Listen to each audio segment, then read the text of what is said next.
अस्सलाम वालेकुम, मैं शाहिद हुसैन हूँ, मेरे साथ फ़याज़ महमूद साहब एक बार फिर इस्लामाबाद से हाज़िर हैं। फ़याज़ भाई आपका बहुत शुक्रिया। एक और ख़तरनाक कत्ल, एक और एक अंदोनाक वाक़या इस्लामाबाद में रूनुमा हुआ। इस केस को एक तो ये इसकी तफ़सीलात बताइएगा कि वाक़या हुआ कैसे? कातिल गिरफ़्तार हुआ, नहीं हुआ? उसके बाद बैकग्राउंड पे क्या है एफ़आईआर कौन दर्ज करवाएगा? क्या वाक़ई यही मुल्ज़िम है जिसने जिसको पुलिस ने गिरफ़्तार किया है? दूसरा, इस केस को नूर मुक़द्दम से क्यों कंपेयर किया जा रहा है? इसकी क्या वजह है? तो ये तफ़सील से ज़रा बताइएगा हमारे देखने वालों को कि मामला हुआ क्या है? आखिर कत्ल जो है इन्होंने ही किया है या कातिल कोई और है? शाहिद भाई, आपका बहुत-बहुत शुक्रिया। आपने 2, 3, 4 बल्कि सवाल पूछे हैं, उन सबको मैं वन बाय वन आपको रिप्लाई देता हूँ। सबसे पहले तो ये कत्ल हुआ क्यों है? इसमें हम चले जाते हैं। ये जो है शाहनवाज़ उनके आपको पता है अय्याज़ मीर साहब के साहबज़ादे हैं जी, और जी। ये इनकी दूसरी वाइफ़ में से हैं और उनकी भी सेपरेशन हुई हुई है, ये अपनी वालदा के साथ रहता था और इनका फार्म हाउस है चक शहज़ाद में, जहाँ पे जितने भी इस्लामाबाद के अमीरज़ादे हैं, उनके फार्म हाउसेज़ हैं। वहाँ पे आपको पता है फार्म हाउसेज़ में क्या-क्या कुछ नहीं होता और इस लड़के से मुतल्लिक ये बताया जाता है कि ड्रग एडिक्शन थी इसको, शराब और नशा वग़ैरह करता था। इसमें ये एक आदत पाई जाती थी। अब इसकी सारा के साथ दोस्ती होती है फ़ेसबुक पे और फ़ेसबुक के ज़रिए इनका एक आपस में रिलेशनशिप बन जाता है। कनाडा से इस लड़की का ताल्लुक है और कहते हैं कि ये जॉब कर रही थी दुबई में। कल ही वो यहाँ पर इस्लामाबाद पहुँची और वो इसको मिलने आई इस इंसान को। इंसान तो क्या जिस दरिंदे को वो मिलने आई और इसके घर रही। उसने कल आकर एक गाड़ी भी यहाँ से ली और गाड़ी खरीदी या जो भी किया, जो पुलिस की इब्तदाई इन्फॉर्मेशन है, यही हमें मालूम हुई है कि गाड़ी खरीदी थी और उसी गाड़ी पे वो इसके घर आई और आके इसके पास ठहरी।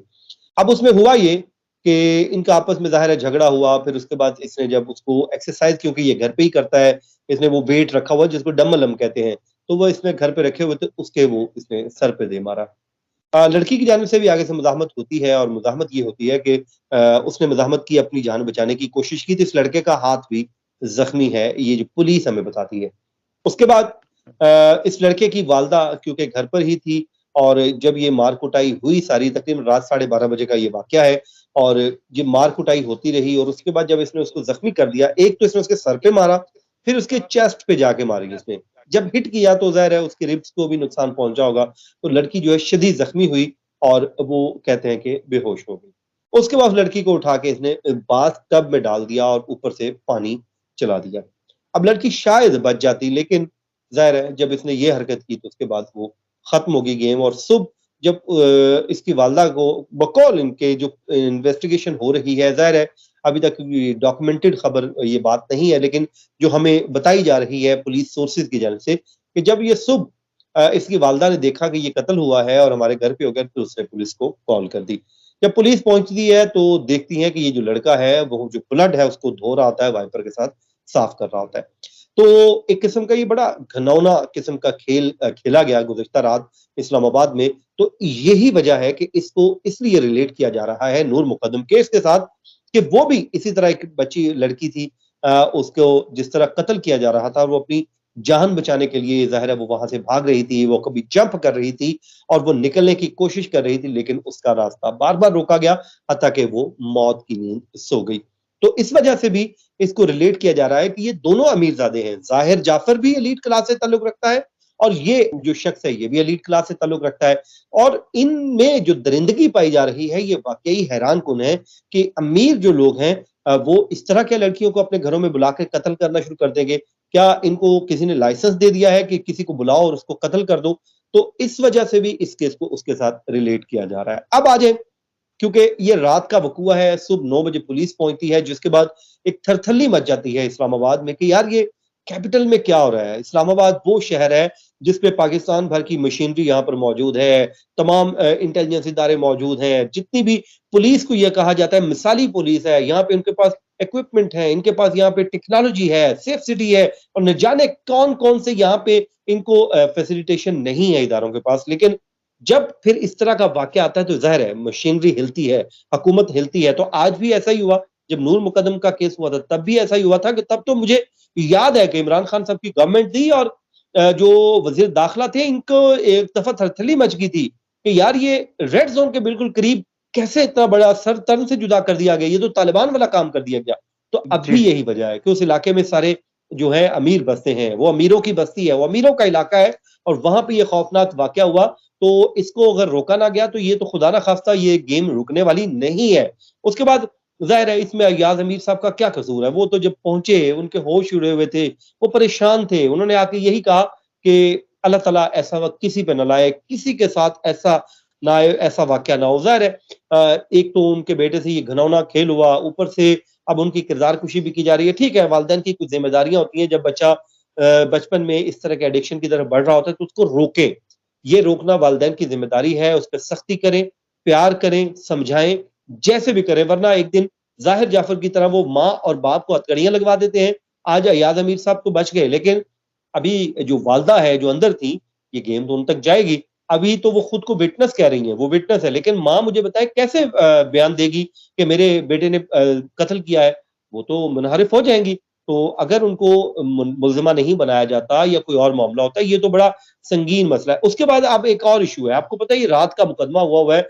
अभी जिस वक़्त हम वाक़या। बात कर रहे हैं, जो हमारे ज़राए ये बताते हैं कि पर्चा नहीं हो सका और आपको पता है जब पर्चा जितना ताख़ीर से होगा, उतनी ही वो वीक एफआईआर गिनी जाती है। अब जी, इसमें मसला ये आ रहा है कि इसमें जो लड़की जिसको कत्ल किया गया है, सारा को, उसके जो लवाहिकीन हैं, उनके पेरेंट्स को भाई या बाप, उनकी पुलिस को तलाश है, वुरसा की तलाश है कि वो मिल जाए, ताकि उनकी मदय्यत में मुकदमा दर्ज करवा दिया जाए। अब वो लड़का तो गिरफ्तार कर लिया गया है, उसको तो गिरफ्तार किया ही जा चुका है। लेकिन अब मामला अटका हुआ है, जो लड़की के अगर पेरेंट्स सामने नहीं आते, खुदा ना खास्ता, तो ज़ाहिर है इसमें पुलिस मुद्दई बनेगी और जो पुलिस मुद्दई बनेगी तो फिर इसमें क्या होगा? जब इसमें कोई वारिस ही नहीं होगा, वारिसों ने ही मुकदमा लड़ना होता है और जिसका जाता है तकलीफ भी उसी को होती है, तो फिर तो ये शाहनवाज़ साहब चंद दिन जेल में रहेंगे और बाहर आ जाएँगे, मामला खत्म हो जाएगा। आप जो भी है, अय्याज़ अमीर साहब का वो साहबज़ादा तो तो है, ये लेकिन मीडिया पे इस मर्डर तरह की शोर वजह नहीं है। क्या है? मर्डर की वजह क्या है? क्यों कत्ल किया गया है? वजह क्या थी? और उसके बाद जब कत्ल हो रहा था तो उस वक़्त माँ ने या किसी ने रोकने की कोशिश नहीं की? पुलिस को उस वक़्त इत्तला दे दी जाती, तो शायद इसकी जान बच जाती। ये नहीं मालूमात अब मिली? अभी तक ऐसी कोई मालूमात नहीं आ सकी कि ये कत्ल हुआ क्यों है। बस यही कहा जा रहा है कि उनका आपस में कुछ झगड़ा हुआ है और झगड़े के बाद ये सारा मामला हुआ कि उसने ये हाथापाई हुई, फिर क्योंकि उसका जो हाथ भी ज़ख्मी है लड़के का, फिर उसके बाद कत्ल कर दिया। अब सवाल भी यही है कि आपके घर पे एक कत्ल हो रहा हो, लड़की ने चीखा-चिल्लाया तो होगा। ये तो हो नहीं सकता कि वो लड़की ने चीखें ना मारी होंगी, चिल्लाई ना होगी, उसने हेल्प के लिए किसी को पुकारा नहीं होगा, तो माँ कहाँ थी? जब वो घर पे थी तो उसको तो बुलाना चाहिए था। उनको बुला लेना चाहिए था, वो कहती कि पुलिस को बुला लेती शायद किसी की जान बच जाती। ये वही मामला है जी, जिस तरह नूर मुकद्दम को कत्ल किया जा रहा था तो माली और चौकीदार खड़े देखते रहे और वो कत्ल करता रहा और जब कत्ल हो गया तो फिर सारे गरीब बन गए जी मैं तो गरीब हूँ, मुझे क्या पता था और भाई आपके सामने कत्ल हो रहा है। और ये भी मैं बता दूँ कि इस घर में भी ये नहीं हो सकता कि फार्म हाउस के बाहर गे जो गार्ड नहीं खड़े होंगे, इस घर में भी गार्ड मौजूद होंगे, एक बड़ा घर है, ये वो मामूली लोगों का घर नहीं है कि एक घर है 5 मरले का जिसमें वो एक फैमिली रह रही है। ये अमीरज़ादों का घर है। ये घर भी नहीं है, फार्म हाउस है और फार्म हाउसेज़ का आपको पता नहीं कि क्या वहाँ पे इंतज़ामात होते हैं, वहाँ पे क्या-क्या कुछ नहीं होता। वहाँ पे गार्ड्स होते हैं, वहाँ पे माली होते हैं, वहाँ पे मुलाज़िमीन होते हैं। ये नहीं हो सकता कि उस घर में सिर्फ़ माँ और बेटा रह रहे हों। उसमें कोई ना कोई मुलाज़िमीन भी तो होंगे, लेकिन किसी ने वहाँ पे कोई नहीं किसी को बचाया और वो लड़की अपनी बाथ-टब में जान की बाज़ी हार गई। अल्लाह ताला से बस तो यही दुआ है कि इस बच्ची को इंसाफ़ ज़रूर मिले। तो उसमें पोस्टमार्टम करवाया पुलिस ने, तहकीकात में मज़ीद तफ्तीश में क्या चीज़ें आई? वजह मौत क्या करार दी गई है? अ, अभी कुछ इस तक तरह की चीज़? जो पोस्टमार्टम हुआ है उसमें कोई बहुत ज़्यादा कोई पेशरफ़्त सामने नहीं आई, उसपे अब सैंपल ले लिए गए हैं फेफड़ों के, उनके मुख्तलिफ जो अज़ा हैं जिस्म के उसके सैंपल लिए गए।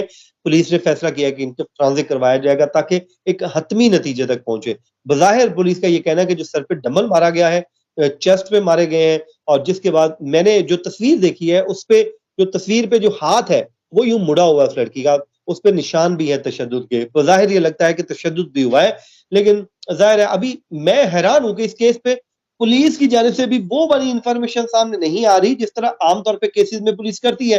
इतनी-इतनी बात पुलिस मीडिया को बता रही होती है, खामोशी से हर चीज़ सामने आ रही होती है। आई डोंट नो कि ये यहाँ पर क्या चल रहा है कि क्यों इतना ब्लैकआउट किया जा रहा है। जियो पे मैंने दोपहर में खबरें-शबरें देखी, बाकी चैनल ने भी हल्का-फुल्का टच मच दिया लेकिन उस तरह नहीं हाइप बनाई, उस तरह नहीं खबरें नहीं चली, तो जिस तरह इस्लामाबाद में कत्ल हुआ और ये मामूली वाक़या नहीं है। ये दिल दहला देने वाला वाक़या है। नहीं तो फैज़ भी ऐसा तो नहीं है कि पिछली दफ़ा हुकूमत किसी और की थी और मीडिया किसी और के हाथ में था और उसके बाद फिर इस तरह हुकूमत को बदनाम करने के लिए भी किया गया हो और अब जो है हुकूमत किसी और की है और मीडिया किसी और के हाथ में, तो मीडिया पे ज़्यादा हाइलाइट ना हो कि इस्लामाबाद या हुकूमत बदनाम ना हो। नहीं, नहीं, शाहिद भाई इसमें ये मेरे ख़्याल में मामला मुझे नहीं लगता। सम टाइम ना हमारे जो मीडिया वाले हैं ना खुद से ही अज़्यूम करके बैठ जाते हैं कि यार ये फलाने का बेटा है तो इसकी क्या हाइप। ठीक है, मैं ये नहीं कहता कि अय्याज़ मीर साहब ने किसी को फ़ोन करके कहा होगा कि खबर ना चलाएँ या डाउन करें, लेकिन ज़ाहिर है ताल्लुकात तो इंसान के होते हैं ऑफ़िसेज़ में, तो इंसान को फिर ये तो होता है ना कि यार मेरा उससे ताल्लुक है और इसको थोड़ा डाउन करें। तो ये मुझे लगता है कि ये सेल्फ सेंसरशिप मुझे दिखाई दे रही है। उस तो तरह फैज़ नहीं, चली खबर चली ज़रूर है, लेकिन वो वाली हाइप नहीं बनाई मीडिया ने जो बननी चाहिए। अच्छा एक चीज़ और बताएँ कि ये भी इत्तलात थी कि इस बंदे की ये तीसरी शादी थी।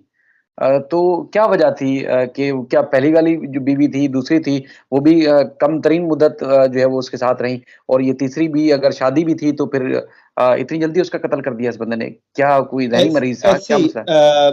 मेरी आज एक सोर्स से बात हुई, सोर्स ने मुझे बताया कि इसके कुछ दोस्तों ने बताया है कि ये इसकी पहले भी एक शादी हुई थी और 2020 में गालिबन वो नवंबर या अक्टूबर में हुई, वो मार्च में सेपरेशन हो गई। उसके बाद अभी ये कहा जा रहा है कि 3 महीने पहले हुई है।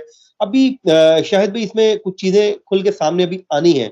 मीडिया मैं आपको बता रहा हूँ कि इसमें जो पुलिस की तरफ से इन्फॉर्मेशन भी आ रही है ना, बड़ी लिमिटेड सी, बड़ी नपी-तुली। एहतियात से आ रही है, नपी-तुली सी चीज़ें सामने आ रही हैं। वरना तो आपको पता है पुलिस तो चटा-खटा खोल के सामने रख देती है। लेकिन अभी तक हुँ। ऐसा इसमें कुछ नहीं हुआ। आप ये देखें सीसीटीवी सामने नहीं आई, महज़ चंद तस्वीरें ज़रूर सामने आई हैं, लेकिन उस तरह अभी वो चीज़ें सामने नहीं आई जिससे चीज़ें खुल के सामने आएँगी और लेकिन कहा ये जा रहा है कि इसकी ये तीसरी वाइफ़ थी और ये ड्रग एडिक्ट था। इसके जो करीबी लोग हैं वो भी यही बताते हैं, एडिक्शन तो इसको थी और ज़ाहिर है ऐसे लोगों का क्या दीन-ईमान होता है। बस अल्लाह ताला बचाए और अल्लाह ताला तो सबको अपने हिफ्ज़-ओ-अमान में रखे। अयाज़ मीर साहब यहाँ इनके साथ नहीं रहते थे?